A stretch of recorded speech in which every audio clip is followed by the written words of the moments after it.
하나님은 영이시니 예배하는 자가 영과 진리로 예배할지니라. 오늘도 살아계셔 역사하신 아버지 하나님, 우리를 위한 시간 불러 모아주시고 예배할 수 있도록 은총을 허락하시니 감사합니다. 예배하는 이 한 시간을 붙잡아 주시옵시고 성령 충만함으로 인도하여 주시옵소서. 예수님의 이름으로 기원하옵나이다. 아멘. 찬송가 426장 찬양하겠습니다.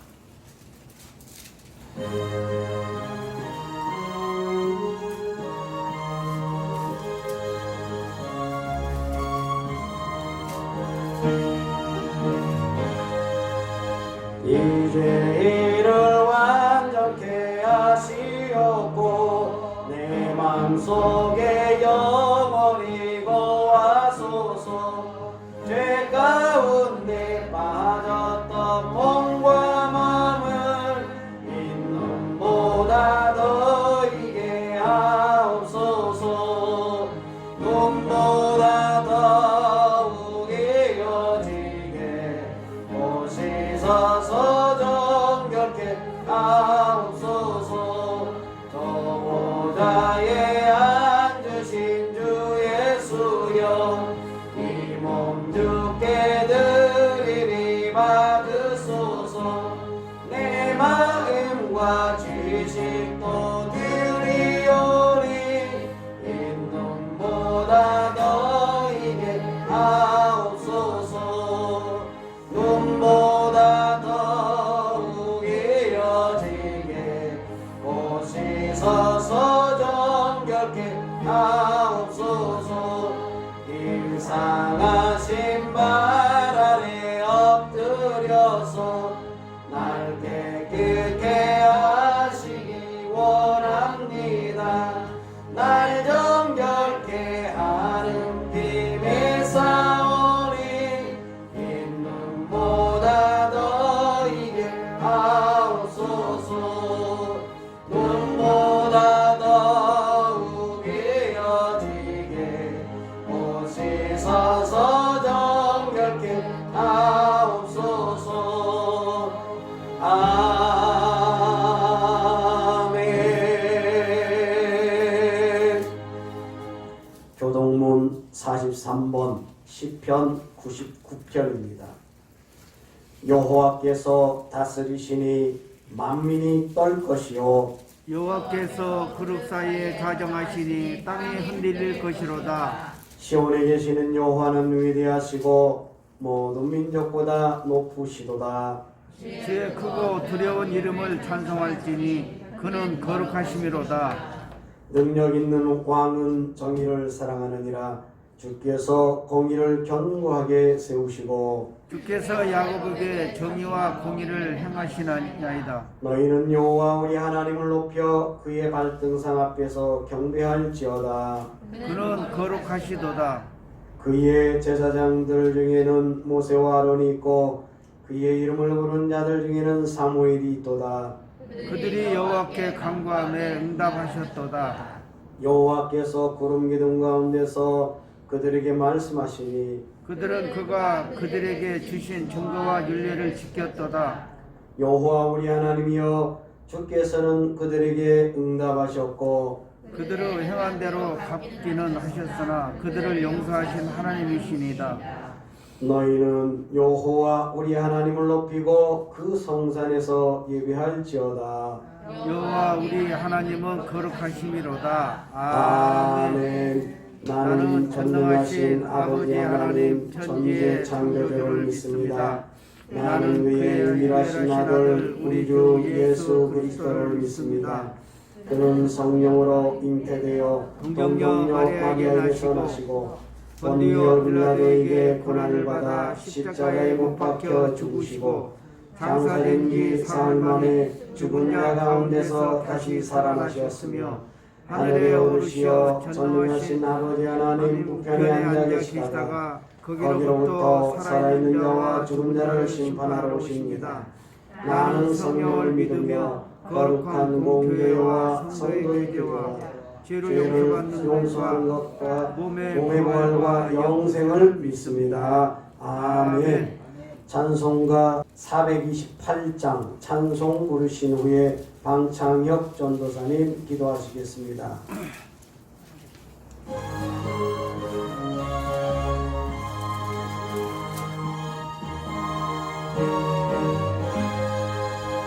내 영혼의 불빛이니 주 영광 찬란해.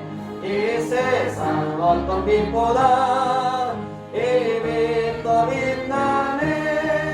주의 영광 빛난 광채 내게 비춰주시옵소서. 그 밝은 얼굴 배울 때 나의 영혼 기쁘다. 내 영혼에 노래 있으니 주 찬양합니다. 주께 눈이 우리 지사 다 믿고 계시네. 주의 영광 빛난 광채 내게 비춰주시옵소서. 그 밝은 얼굴 배울 때 나의 영혼 기쁘다. 내 영혼 내 못날 되어서 주와 함께 하실네. 그 평화 내게 깃들고 주 은혜 꽃피네. 주의 영광 빛난 광채 내게 비춰주시옵소서. 그 밝은 얼굴 배울 때 나의 영혼 기쁘. 사절 내 영혼에 희락이 있고 큰 소망 넘치네. 주 예수 복을 주시고 돈 내려주시네. 주의 영광 빛난 광채 내게 비춰주시옵소서.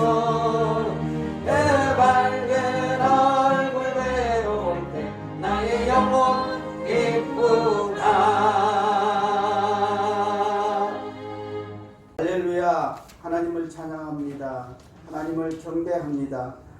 평화의 왕이신 하나님 아버지, 하나님의 백성들이 거룩한 주일을 맞아 경배와 찬양으로 하나님께 영광을 돌리게 하시니 참으로 감사를 드립니다. 하나님은 우리의 경배를 받으시기에 합당하신 분이며 밤낮 찬송을 불러도 부족한 분임을 고백합니다. 하나님, 이번 주간은 예수님이 탄생하신 성탄절이 들어있는 주간입니다.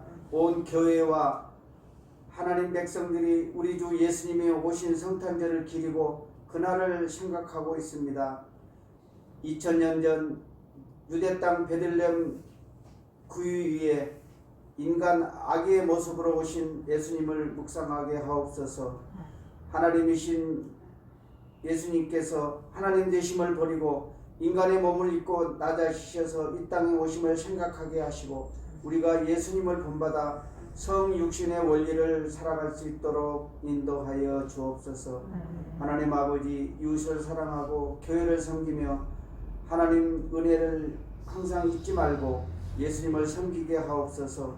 예수님께서 자기를 부인하고 십자가를 지고 주님을 쫓으라 하셨지만 주님의 말씀대로 살지 못했음을 고백합니다. 불쌍히 여겨 주옵소서. 하나님 아버지, 양문교회를 위하여 기도합니다. 오늘 주일 예배에 코로나19로 인하여 온 성도가 다 나와서 예배를 드리지 못한 아쉬움이 있습니다. 우리 양문교회가 모든 면에 풍성해지기를 소망합니다. 하나님 말씀 안에서 교회가 든든히 서가게 하시고 저희 양문교회가 풍성한 가운데 나눔의 삶을 앞장서는 교회로 살아갈 수 있도록 도와주옵소서. 그리고 전도의 문이 열려서 복음을 전하는 교회로 우뚝 설 수 있도록 인도하여 주옵소서. 교회가 주 안에서 하나 되어 사랑의 종소리를 전하는 교회가 되게 하여 주옵소서. 우리 교회가 돕고 있는 선교사님들의 선교가 선교하는 그 지역에 하나님의 역사하심으로 말미암아 복음의 열매가 온전히 맺어져서 하나님께 영광을 돌리게 하옵소서. 하나님 아버지, 오늘 강단에 세우신 담임 목사님 성령의 은혜를 충만하게 부어주셔서 성령의 인도함으로 말씀을 전할 수 있도록 붙들어 주옵소서. 성탄절을 생각하면서 하늘에는 영광, 땅에는 평화가 시는 데는 성탄이 되게 하여 주옵소서. 오늘도 충만한 하나님의 은혜를 기대하면서 거룩하신 우리 주 예수님 이름으로 기도하옵나이다. 아멘. 하늘에 계신 우리 아버지, 아버지의 이름을 거룩하게 하시며 아버지의 나라가 오게 하시며 아버지의 뜻이 하늘에서와 같이 땅에서도 이루어지게 하소서. 오늘 우리에게 일용할 양식을 주시고 우리가 우리에게 잘못한 사람을 용서하여 준 것 같이 우리 죄를 용서하여 주시고 우리를 시험에 빠지지 않게 하시고 악에서 구하소서. 나라와 권능과 영광이 영원히 아버지의 것입니다. 아멘. 오늘 우리에게 주시는 말씀은 마태복음 5장 1절에서 7절에 있는 말씀입니다. 마태복음 5장 1절에서 7절의 말씀을 다같이 합독을 하도록 하겠습니다.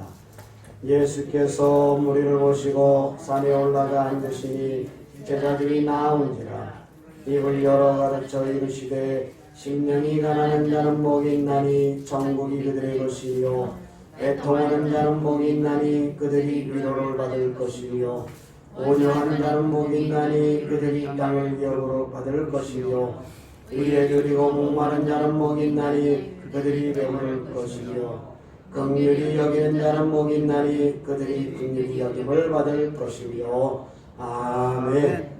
찬양대의 찬양이 있습니다.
하십시오. 긍휼히 여기는 자이보 긍휼히 여기는 자이보 긍휼히 여기는 자이보. 긍휼히 여기는 자이보. 오늘 말씀의 제목입니다.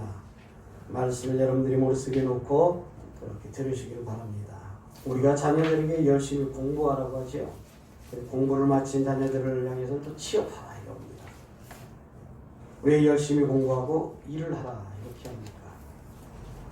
이 험한 경쟁의 세상에서 대충 살면 인생이 뒤처지게 되어지고, 그리고 그렇게 되어지면 사람들에게 불쌍히 여김을 받게 되기 때문에 열심히 하라고 닥달을 하는 것입니다. 불쌍히 여김을 받지 않기 위해서 이렇게 애를 쓰고 살아가는데, 오늘 말씀에 보니까 불쌍히 여김을 받는 복에 대한 말씀을 합니다. 이런 복을 여러분들이 받고 싶습니까? 아니면 도망가고 싶습니까? 우리가 평소에 생각하는 복에 대한 개념에 대해서 지금 우리 머릿속에 들어있는 개념에 대한 것들을 깨트리고 있는데, 팔복에 대한 말씀을 드리면서 오늘 그런 복을 받기 위해서 우리가 생각하고 있는 복의 개념이 다르다라고 하는 것을 알게 되지요. 교회 와서 열심히 하나님을 섬겨서 불쌍히 여김을 받지 않으려고 했는데, 하나님께서 주시는 복이 불쌍히 여기는 것이라고 이렇게 말을 하고 있습니다. 근데 여러분들이 생각할 때 이런 복이 과연 나에게 필요할까라고 하는 생각을 할 수 있죠. 그동안의 복을 다시 한번 요약해 볼 필요가 있습니다. 그래서 5장 1절에서부터 지금까지 쭉 나오는데, 첫 번째 복이 심령이 가난한 자는 복이 있다라고 하는 말씀을 하지요. 이 복은 자기 자신에게는 하나님 앞에 나아갈 때에 어떠한 자격도 없는 자이다 라고 하는 것을 아는 것이라고 했지요. 세상의 종교라고 하는 것은 여러분 지성이면 감천이라고 하는 것입니다. 내가 지극히 정성을 바치면 하늘도 감동할 것이다 라고 하는 것이죠. 그래서 하나님을 감동시키자 하는 말도 하고 하늘의 보좌도 움직이자 합니다. 그래서 열심을 내기도 하고 어떨 때는 금식도 하고 어떨 때는 부르짖어 기도하기도 합니다. 그러면 들어준다는 것이죠. 그런데 이런 모든 행위들이 다 자기를 위한 것이기 때문에 결과적으로는 이러한 모든 것들이 우상 숭배의 결과라고 하는 말씀을 드렸습니다. 그러므로 긍휼히 여김을 받는 복은 오직 예수님께서 십자가로 우리 언약을 완성하시고 그 영을 자기 백성에게 부어 주실 때에만 가능한 복이라고 하는 말씀을 드렸습니다.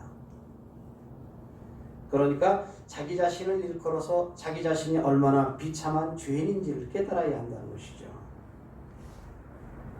그럴 때만 가난하고 애통하고 온유하고 의에 줄이고 목말라 하면서 주님의 긍휼이 참된 복이다라고 하는 것을 알게 되어준다는 것입니다. 그러므로 산상수훈의 이러한 복이라고 하는 것은 우리가 기존에 생각하고 있던 복에 대한 개념을 완전히 깨트려버리는 그러한 내용인 것을 알 수가 있지요. 자기 스스로 의롭다 여기는 그러한 모든 사람들을 향하여서 전복시키는 말씀이 되어집니다. 오늘 본문에 보니까 마태복음 5장 7절에 보면 긍휼히 여기는 자는 복이 있나니 그들이 긍휼히 여김을 받을 것이며 라고 말씀을 합니다. 이 말씀만 보면 내가 긍휼을 베푸는 조건을 채워야 긍휼히 여김을 받는 것처럼 보입니다.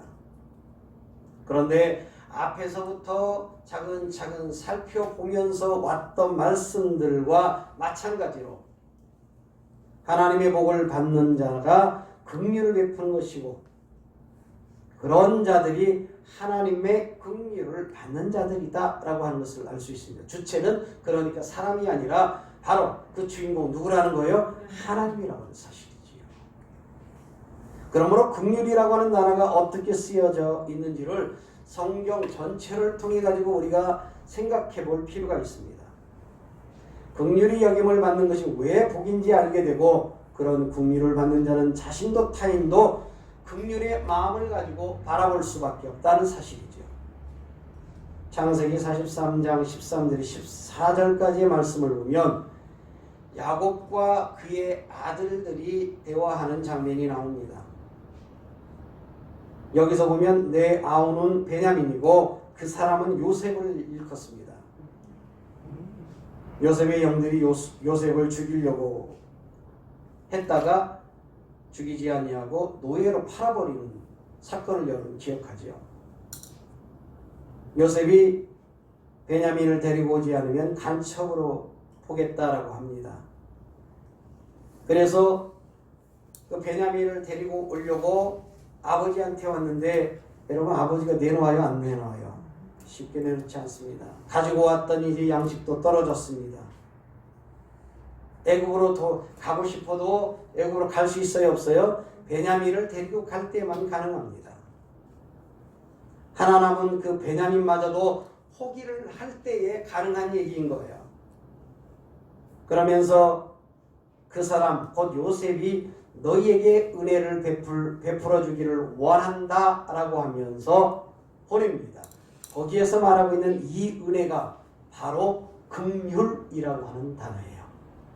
여기서 은혜라고 말했는데 그 은혜가 긍휼이에요. 야곱과 그 아들들의 마음이 어느 정도로 낮아졌는가라고 하는 것을 우리가 알 수 있죠.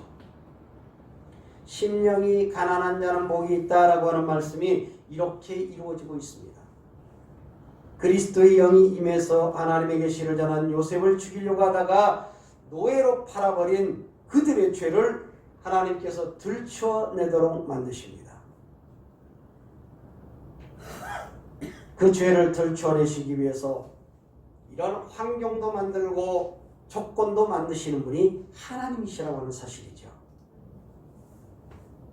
그렇기 때문에 물론 이것이 아브라함과 이삭에게 하신 언약을 이루시는 과정 속에 들어있는 거지요.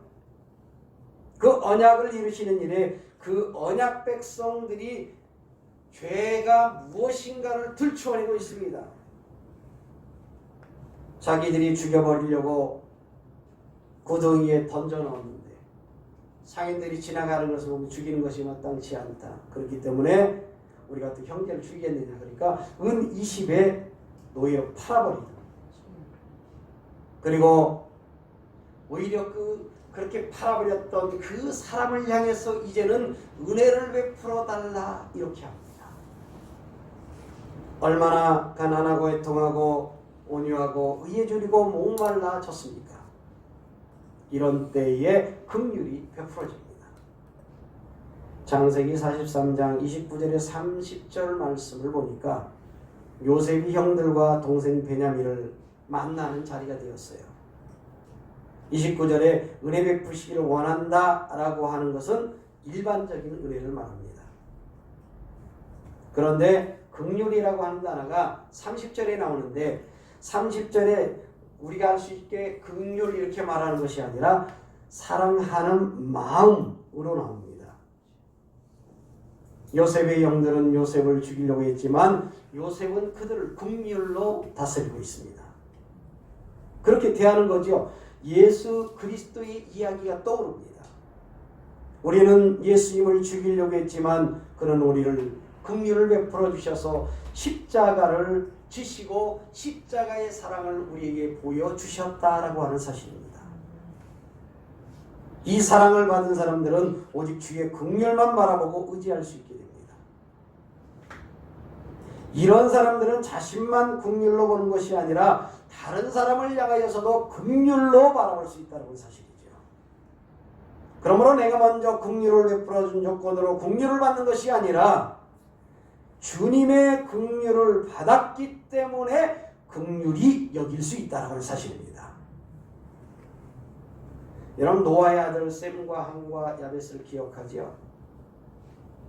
노아 홍수 이후에 노아가 포도주에 취해가지고 벌거벗은 상태로 누워서 자게 됩니다.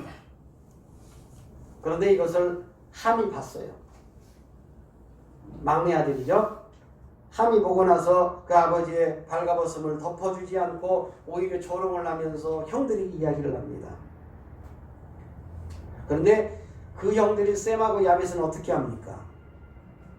그 아버지의 침상에 들어가는데 거꾸로 들어가죠. 들어가가지고 그 몸을 덮어주고 벌거벗음을 가려줍니다. 노아가 나중에 깨어나서 그 사실을 알아요, 몰라요?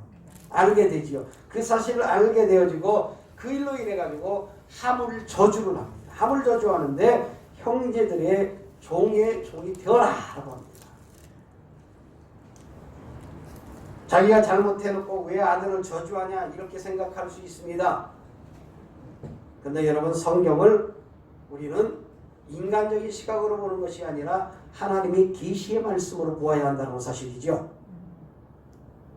여러분 성경은 윤리 도덕의 교과서가 아니에요.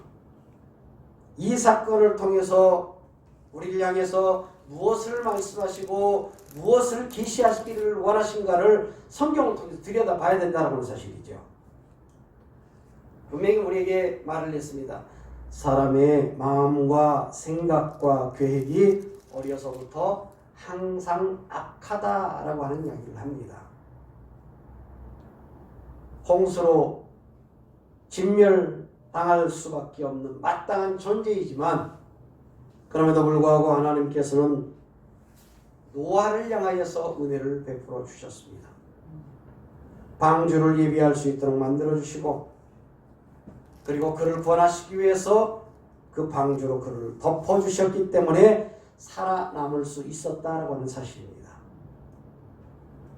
그런데 함은 그 덮어주심의 은혜를 벌써 잊어먹어버리고 아버지의 수치를 덮어주지 않습니다.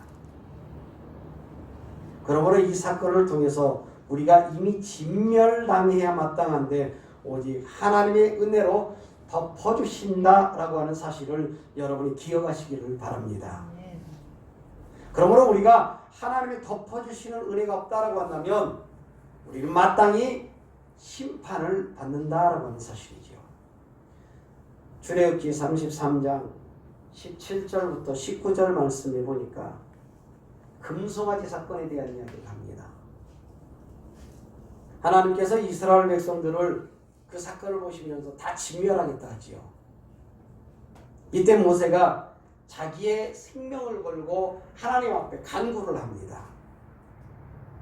하나님께서 이들을 여기서 다 죽이시면 하나님의 이름이 어떻게 되겠습니까? 주님 제발 긍휼을 베풀어 주세요 라고 했던 거지요. 하나님께서 모세의 기도를 들으셨고 진멸하지 않겠다 하십니다. 그리고 너희들은 약속의 땅으로 들어가라고 합니다. 그런데 또 하나님 뭐라고 말씀하십니까? 그런데 여호와 하나님께서는 함께 가지 않겠다라고 합니다. 그러니까 다시 모세가 기도를 하지요. 하나님께서 함께 가지 아니하신다면 우리를 약속의 땅에 올려보내지 마소서 했던 것입니다. 여러분 그 말이 무슨 말이에요? 차라리 여기서 다 죽겠습니다 라고 한 뜻이죠. 이때 이 기도를 들으시고 하나님께서 그럼 같이 가겠다 합니다. 그 이름을 선포하지요. 모세가 하나님의 영광을 나타내 보여달라라고 하니까 하나님은 하나님의 영광을 그 이름에 담아내십니다.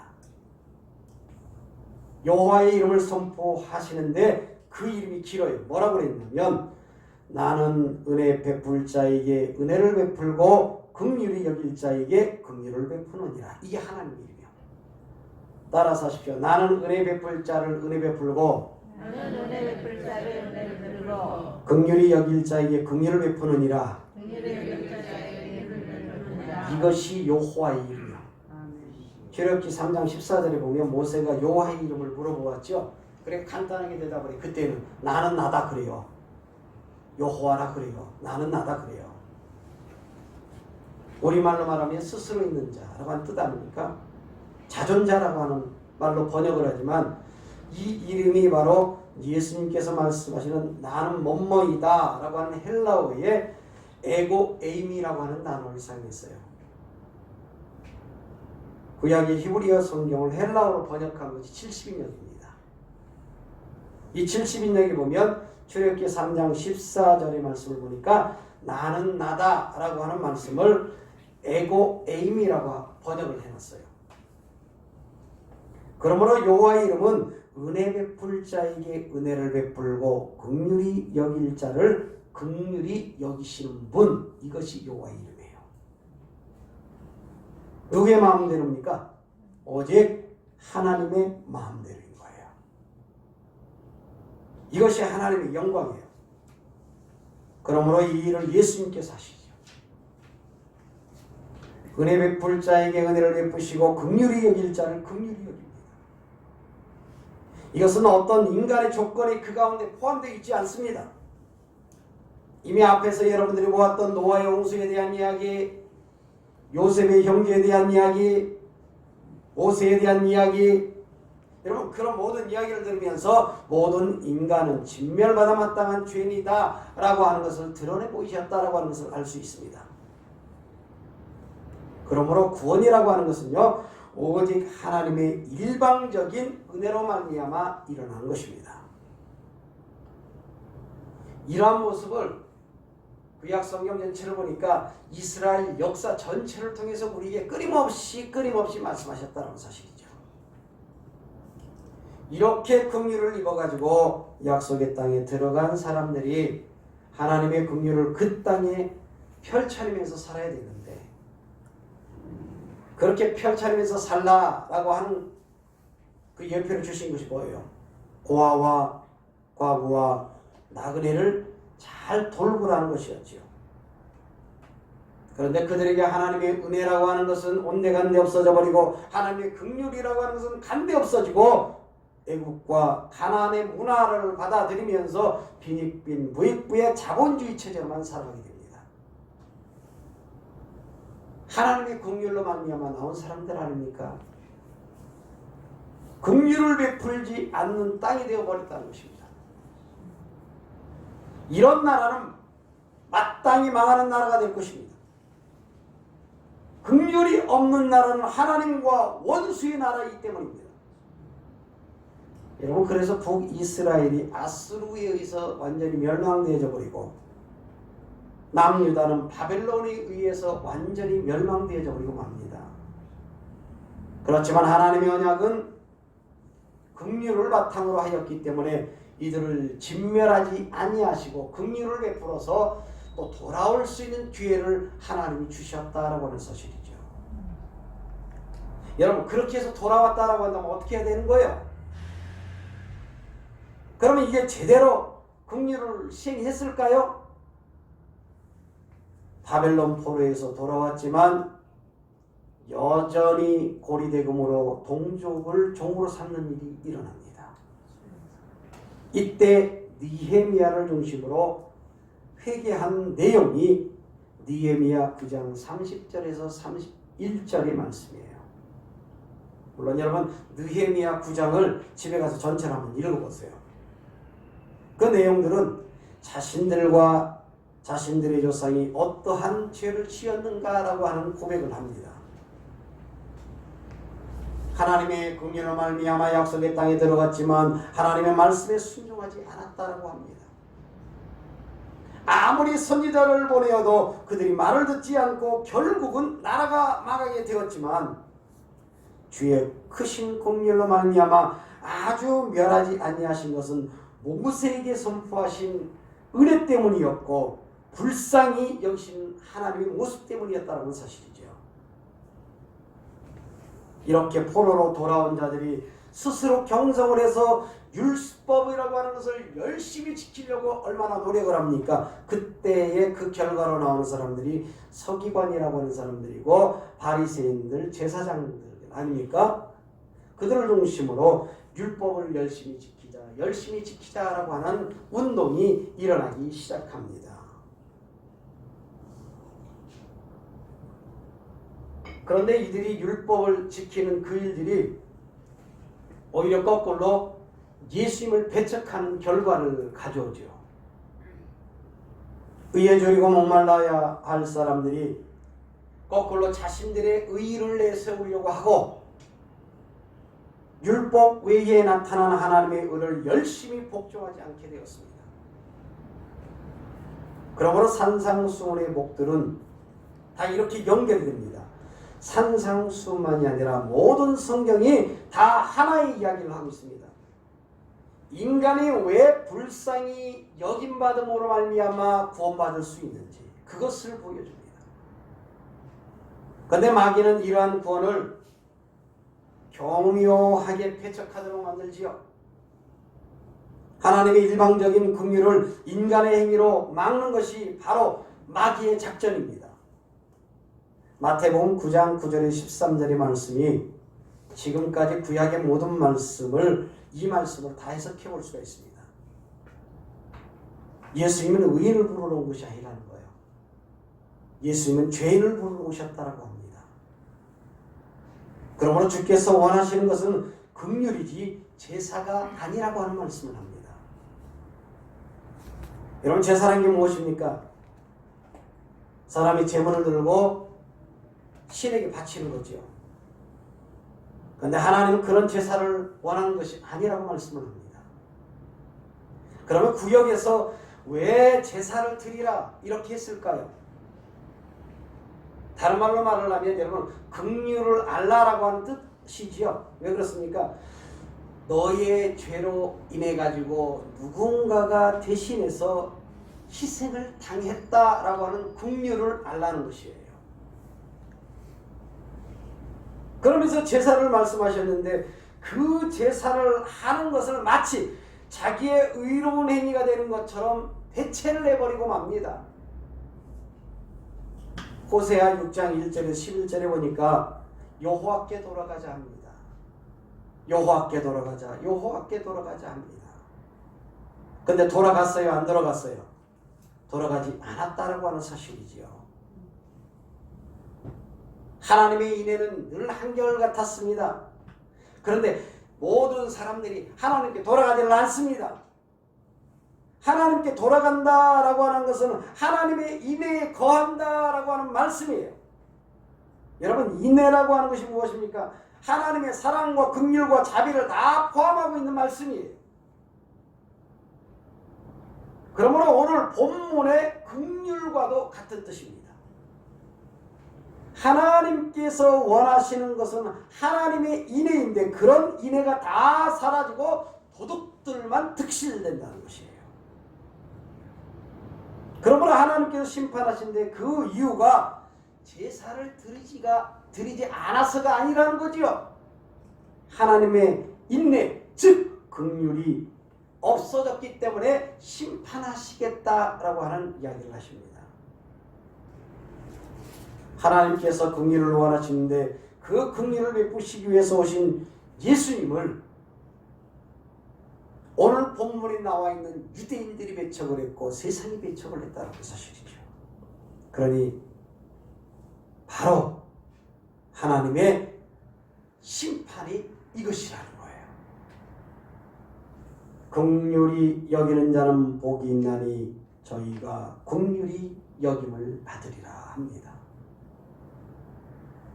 하나님의 복을 받는 자는 자신이 긍휼히 여김을 받아야 한다라고 하는 사실을 절감하게 되어집니다. 이런 사람들은 자신을 불쌍히 볼 뿐만이 아니라 다른 사람을 향해서 불쌍히 여긴다는 것이죠. 돈이 없어서 불쌍한 게 아니에요. 세상에 이런 조건, 저런 조건이 없어서 불쌍한 것이 아니에요. 주님으로부터 불쌍히 여김을 받아야 하는데 오히려 주님으로부터 불쌍히 여김을 받지 아니하려고 온갖 종교적인 행위들로 자기를 치장하는 자들이 불쌍히 보이는 것입니다. 그러므로 복을 받을 자만 이렇게 긍휼히 여기는 것이에요. 이런 자들이 긍휼히 여김을 받는 자들입니다. 로마서 9장 11절에 18절에 있는 말씀을 보니까 지금까지의 긍휼에 대한 요약적인 해석을 합니다. 구원이란 우리의 선악의 행위에서 나오는 것이 아닙니다. 내가 무엇을 선하게 행동했고 무엇을 악하게 행동했다, 그것 때문에 구원이 나오는 것이 결코 아니에요. 여러분, 우리는 이미 죄악 가운데서 잉태되었죠. 야곱이 뱃속에서 이미 형의 발꿈치를 잡은 사기꾼이었다는 거예요.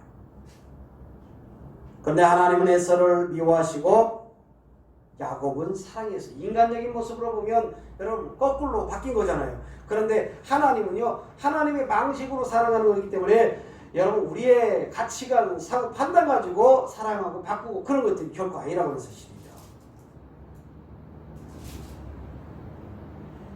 하나님은 에서를 미워하고 야곱은 사랑했어요. 선악의 주체가 결코 자기가 되어서는 안 됩니다. 선악의 행위를 가지고 자신의 행위라든지 어떤 것들을 판단해서도 결코 아니 됩니다. 또 남을 그렇게 판단하고 정죄하는 것도 안 됩니다. 그런데 이러한 모든 것들을 향해서 우리를 향해 성경에서 정의하기를 죄라 이렇게 말을 하죠. 율법을 지켜서 흠이 없다라고 여겼던 사람들이 이 당시의 바리새인들이었습니다. 또 바울의 모습도 그랬었지요. 그런데 예수님을 만났어요. 그러면서 바울이 자기 자신을 일컬어서 자신이 의라고 믿었던 것이 얼마나 예수님을 배척한 행동만 가져왔는가를 이야기합니다. 그런데 이 예수님을 알고 나니까 그 속에서 오직 주님의 긍휼만 남게 되었다는 사실입니다. 로마서 11장 30절에서 32절에 보니까 하나님께서 모든 사람을 순종하지 아니한 가운데 가둬놓으셨다라고 하는 이야기를 합니다. 그러니까 하나님께서 모든 사람을 순종하지 않도록 가둬놓았다. 유대인들은 율법을 통해서 인간이 얼마나 하나님 말씀을 순종하지 못하는 사람들인가를 알게 하셨지요. 그렇기 때문에 유대인들이 순종하지 아니함으로 말미암아 이것을 통해서 거꾸로 이방인들이 긍휼을 얻게 되어지는 결과를 가져오게 되었다는 사실입니다. 이 긍휼의 사건을 통해 가지고 유대인들도 긍휼을 베풀려고 하신 것입니다. 예수 그리스도의 십자가로 말미암아 유대인이 되었든지 이방인이 되었든지 오직 긍휼로만 구원하십니다. 이 긍휼을 베푸신 자리가 바로 예수 그리스도의 십자가입니다. 이 긍휼을 입은 자는 긍휼로 사람을 보게 됩니다. 사람을 외적인 조건으로 보지 않습니다. 야고보서 2장 8절에 13절에 긍휼을 행하지 아니하는 자에게는 긍휼 없는 심판이 있으리라 말합니다. 긍휼을 행하는 것이 무엇입니까? 지금까지 창세기에서 로마서까지 살펴보았던 내용은 자신이 긍휼을 입어야 된다라고 하는 사실을 알게 우리에게 말씀을 계속적으로 했다라고 하는 것을 알 수 있죠.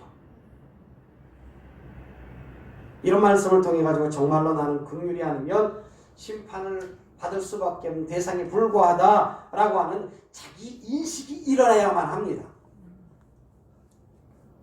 그런데 이게 내 마음대로 됩니까? 내가 긍휼을 받고 하나님 나를 긍휼히 여겨주세요. 그래서 하나님 나를 무조건 긍휼히 여겨주시나요? 결국 그렇지 않다는 거예요. 주의 영으로 말미암아 주의 긍휼의 복을 받을 수 있다는 사실입니다.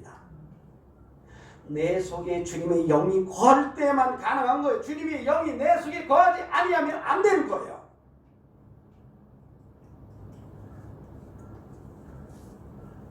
이런 사람을 외모로 취한 것이 아니라 여러분 하나님께서는 우리를 긍휼로 대하셨다는 사실이죠.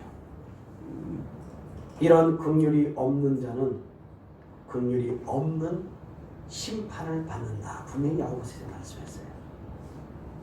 오직 긍휼만이 심판을 이기고 살아날 수 있는 역사가 일어납니다. 만약 자기의 행위로 의롭다 함을 받으려고 하는 사람이 있다라고 한다면 야고보서 2장 10절의 말씀을 분명히 기억해야 합니다. 야고보서 2장 10절 한 군데만 찾아봅니다. 누구든지 온 율법을 지키다가 그 하나를 범하면 모든 범한 자가 되나니. 아멘. 여기 보니까 모든 율법을 다 지켰어요. 지키다가 하나만 어겼어요. 그럼 어떻게 된 거라고요? 다 어겼다는 거예요. 다 어겼다는 거예요. 그러므로 주의 긍휼만이 심판을 이깁니다. 시편 85편 10절에 보니까 인내와 진리가 같이 만나고 의와 화평이 서로 입맞추었으며 라고 말합니다. 긍휼과 진리, 의와 화평, 이 두 가지의 모습을 보면 여러분 상반된 개념이죠. 여러분 불쌍하다고 봐주면 진리예요, 진리가 아니에요. 무조건 불쌍하다고 그냥 봐주면 진리가 아닙니다. 진리가 되지 못하는 거예요. 화평하게 하려고 의를 희생하면 돼요, 안 돼요? 화평하게 하려고 의를 희생해서도 안 돼요. 그러므로 긍휼과 진리가 함께 만나고 의와 화평이 서로 입맞추는 자리.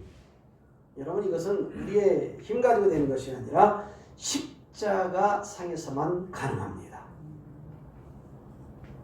하나님께서 우리를 진리대로 공의대로 심판하시면 어느 누구도 그 앞에 서 있을 수 있는 사람이 한 사람도 없다라고 하는 사실이에요. 그렇기 때문에 하나님은 의로우신 분이십니다. 불의를 조금도 용납할 수 없는 분이십니다. 그 의로우신 심판이 십자가로 말미암아 이루어졌다라고 하는 사실입니다. 그러므로 그 십자가 안에서만 긍휼과 진리가 서로 만날 수 있는 자리가 됩니다. 하나님의 공의의 심판은 예수님이 대신 받으셨고 그 긍휼을 자기 백성들을 향해서 베풀어 주셨다는 사실이에요. 여기에서 자기 백성들은 누구예요? 여러분 옆 사람 보세요. 옆 사람. 옆에 여기 앞뒤에 보면 여기 있는 사람이 그 백성들이요. 이 백성들을 향해서 바로 그 긍휼을 베푸셨다는 거예요. 심판은 누가 받았어요? 예수님이 받았어요. 십자가에서 예수님이 그 심판은 다 받으셨고 대신에 그 긍휼을 예수님으로 말미암아 자기 백성들에게 베푸셨다는 사실이에요. 이 은혜를 입은 자는 자신과 다른 사람들을 향해서 긍휼로 바라보게 됩니다. 이것이 여러분 측은지심이 아니에요. 측은지심. 우리가 가지고 있는 좀 애틋하면서 이렇게 좀 불쌍한 이런 정도의 측은지심이 아니에요. 예수님의 십자가의 긍휼이 없으면 아무리 남을 열심히 불쌍히 여긴다라고 할지라도 자기 자신이 가지고 있는 모든 재산을 다 내어놓고 헌신한다라고 할지라도 심지어는 자기 목숨도 대성물로 다 내어준다라고 할지라도 성경에서 말하고 있는 긍휼이 아니라고 하는 사실이죠. 그러므로 십자가로 나타난 이 긍휼이 여기 이 시간 이곳에 앉아있는 여러분에게 임하기를 간절히 바랍니다. 기도하겠습니다. 내가 무엇인가를 하고 싶다고 해서 되어지는 일이 아니라 주님이 나를 긍휼히 여겨주시지 아니하면 긍휼히 여김을 받을 수 없음을 우리가 기억합니다. 예수 안에 거하는 인생 되게 하여 주옵소서. 내가 원하는 것이 아니라 주님께서 원하시는 방식, 주님께서 원하시는 인생 살아낼 수 있도록 붙들어 주셔서 주님이 내게 긍휼을 베푸시는 그 긍휼로 말미암아 세상을 향하여 긍휼로 대할 수 있도록 은혜를 허락하여 주시옵소서. 아멘. 예수님의 이름으로 기도합나이다. 아멘. 찬송가 51장입니다.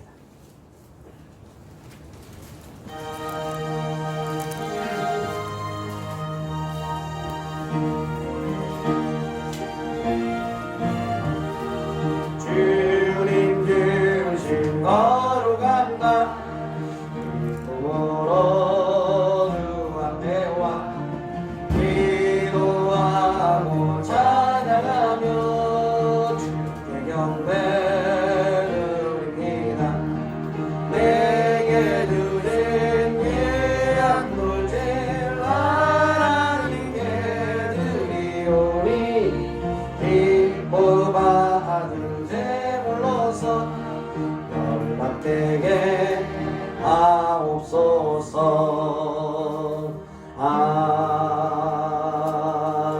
아멘. 하나님이 이 시간 헌금을 드렸습니다.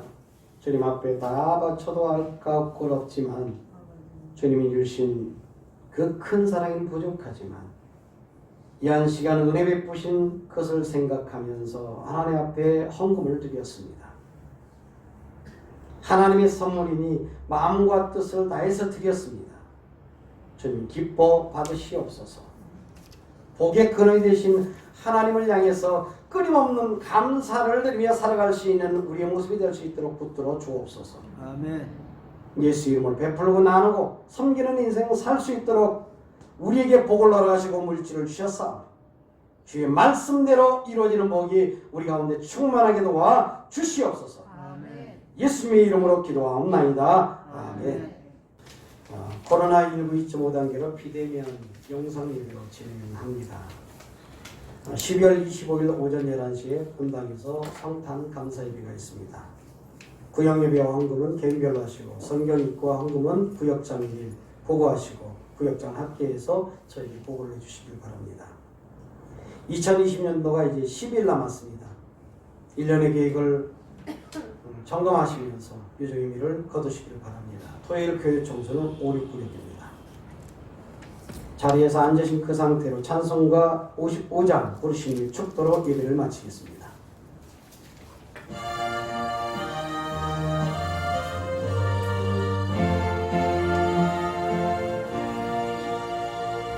주 이름으로 모였던 우리가 지금 헤어질 때 언제나 함께 하시며 평안케 하소서.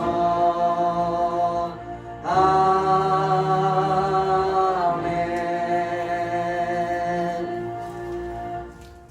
이제는 우리 구주 예수 그리스도의 은혜와 하나님 아버지의 무한극진하신 사랑과 성령님의 감화감동 내주 역사 충만하심이 오늘 말씀을 듣고 다시 한번 신앙으로 결단하면 이들은 머리 위에 교회 위에 가정 위에 직장 위에 사업 위 나라의 민족 세계 성지산을 머리 위에 영원토록 함께 있을지어다. 아멘.